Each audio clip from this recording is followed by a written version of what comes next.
উদ্দেশ্য। প্রথমত আমরা যেটা চেয়েছি, আমরা 3টা দফা দাবি এখানে পেশ করেছি এবং আলহামদুলিল্লাহ যে আমাদের যিনি এমডি সাহেব আছেন, ম্যানেজিং ডিরেক্টর অফ ওয়াসা প্রদ্যোৎ সাহেব, উনি খুব অ্যাপ্রিসিয়েট করেছেন। প্রথম দাবিটা আমাদের সেটা হচ্ছে যে এই যে আমরা বিভিন্ন কর্মজীবী মানুষ, বিভিন্ন শ্রেণী পেশার মানুষ এবং আমাদের নিম্ন আয়ের যারা আমরা মানুষ আছি, আমরা যখন এই যে প্রচণ্ড রোদে বিভিন্ন জায়গায় কাজ করতে মাথা ঘাম পায়ে ফেলতে ব্যস্ত থাকি, ঠিক সেই সময় আমাদের যদি পিছনে তাকাই, আমাদের আসলে খাবার পানি কোথাও কোনো ব্যবস্থা থাকে না। এবং এই যে আমাদের নিম্ন আয়ের মানুষরা, তারা কিন্তু খাবার পানি কিনে খাওয়ার মতো সক্ষমতা রাখে না। এই জায়গাটা নিয়ে আমরা তাদেরকে ওয়াসাকে বলেছি যে ওয়াসার এবং আমাদের দেশের, আমাদের সরকারের এটা দায়িত্ব জনগণের এই মৌলিক অধিকার নিয়ে কাজ করা, যে তারা যেন এই জনগণকে এই পানিটুকু, বিশুদ্ধ একটা পানি তাদেরকে যেন ফ্রিতে দিতে পারে বিনামূল্যে। বিভিন্ন শহরের বিভিন্ন পয়েন্টে তারা যেন বিশুদ্ধ পানির ব্যবস্থা করেন এবং এই যে জনসাধারণ আছে, পথচারী আছে, দিন মজুর আছে, খেটে খাওয়া মানুষ আছে, তাদের জন্য বিশুদ্ধ পানি খাওয়ার ব্যবস্থা করতে পারে। এটা আমাদের প্রথম দাবি ছিল। উনি আমাদেরকে আশ্বস্ত করেছেন যে উইদিন 10 ডেজের মধ্যে উনি পাইলট প্রোগ্রাম নিয়ে মিনিমাম 10টা জায়গায়, উনি ওখানে অর্ডারও দিয়েছেন ওনার ইঞ্জিনিয়ারদেরকে যে 10টা জায়গায় এই পাইলট প্রজেক্ট শুরু করতে। ইনশাআল্লাহ আমরা অচিরেই আশা করছি দেখতে পাবো যে তিনি এটা ওয়াসা এটা করে দিবে আমাদের বাংলাদেশের জনগণের জন্য।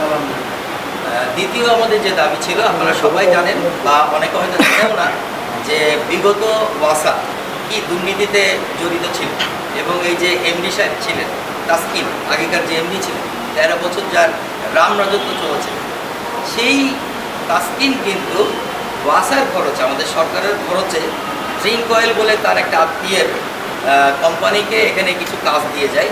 তো ওয়াসা সম্পূর্ণ খরচ করে, এমপ্লয়ি ওয়াসা দেয়, কিন্তু এই ড্রিঙ্ক অয়েল কোম্পানি প্রতি লিটারে 70 পয়সা করে জনগণের কাছ থেকে নিয়ে যাচ্ছে।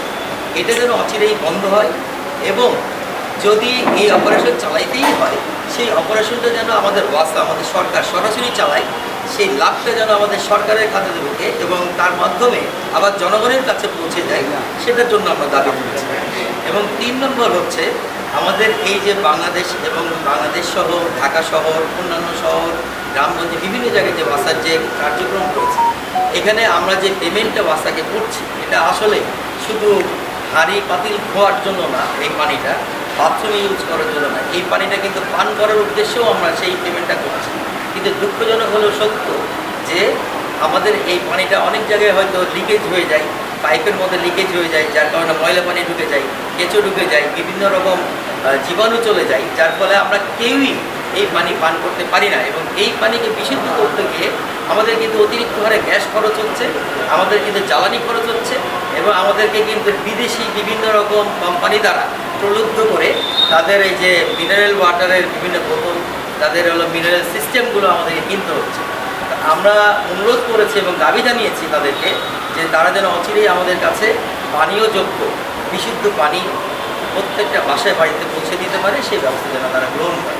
এটাই ছিল আমাদের আজকে 3টা দাবি।